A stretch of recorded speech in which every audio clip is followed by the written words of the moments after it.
the next burning question after this is, what after mucormycosis? So we all know that mucormycosis mainly happens in the face, that is the mouth, the nasal area, the sinuses, the eye, etc. So in certain cases the mucormycosis happens in the lower jaw also. So there are many cases where only the nasal area is involved, and the rehabilitation of such cases is easy.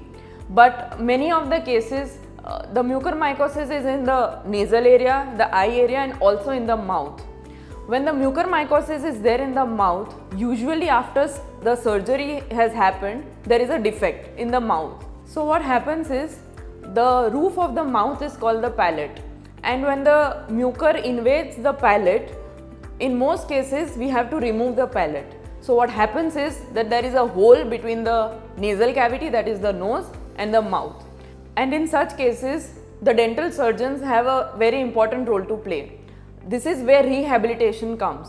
What happens is, because there is a space or a hole between the nasal cavity and the mouth, whatever food the patient intakes goes into the nasal cavity, and that's why we have to create a barrier between the nasal cavity and the oral cavity. That is an artificial barrier.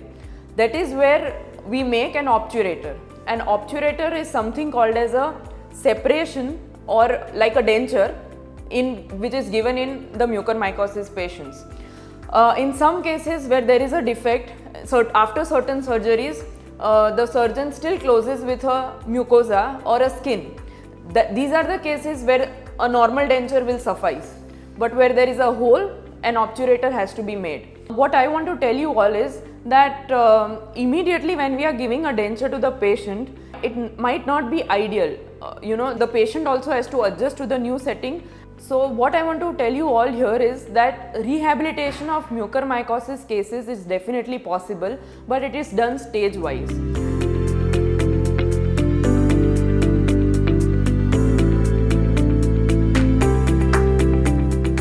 So we at Zydus Hospitals are equipped to deliver at each stage of rehabilitation. In these times, we have been seeing a lot of patients with mucormycosis who have unfortunately lost certain portion of the maxilla or mandible, and obviously such a debilitating situation creates a setback in your life. So as a prosthodontist, my role is to rehabilitate the defect in the maxilla.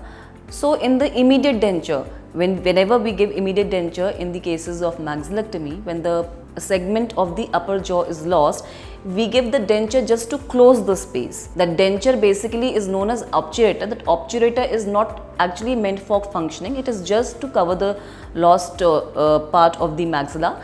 So it basically helps the patient in improvement of the speech, in deglutition, that is in gulping the food, and taking the liquid diet. So intermediate denture comes in the second or third month post surgery, where we can improvise on the already existing denture, that is the immediate denture. So we call the patient for the follow-up. We definitely have to call the patient for regular follow-ups whenever we are giving a prosthesis. So in intermediate denture, we basically improvise on the fitting of the denture. If we feel the denture is loose, we can check for the fitting, improve on the fitting, and patient can obviously improve the chewing process. It will help in the speech, deglutition, and basically it will be an improved version of the immediate denture. Now coming on to the last part, that is a final denture. Now final denture, basically it depends on the healing process. That duration is decided how is the healing process going on, what is the improvement in overall health of the tissue. Tissue means the hard and soft tissue both. Patient's status, like if the patient is diabetic, obviously the healing will be slow. So all these factors have to be taken into consideration, and then we decide on the final prosthesis. We will take a CT of the patient post surgery, that is after 6-7 months. We take the X-ray, CT scan of the face, just to see the healed bone, the healed tissue, and overall status of the patient after the post surgery. And then we proceed on with the obturator, the final obturator. The term obturator actually means a denture, a special denture that is used to close the defect.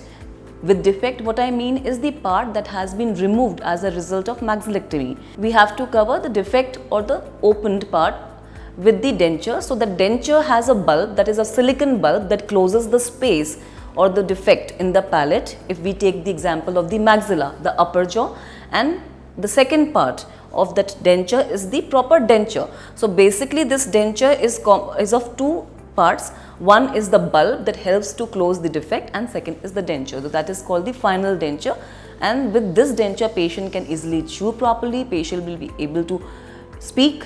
So this final rehabilitation with the last stage of the denture, that is the final denture, will definitely help to improve the compromised state of the patient that has basically resulted because of the lack of speech, lack of intake of normal diet. So as we discussed, we have one option, that is an obturator. It is a removable prosthesis in the final denture. Another option which we have is an implant supported obturator. Now this option we can use in patients who have good amount of bone healing, good amount of bone support that we can actually see in the CT report. So as a maxillofacial prosthodontist, my aim is to give accurate and functional prosthesis in patients to help them improve their overall quality of life.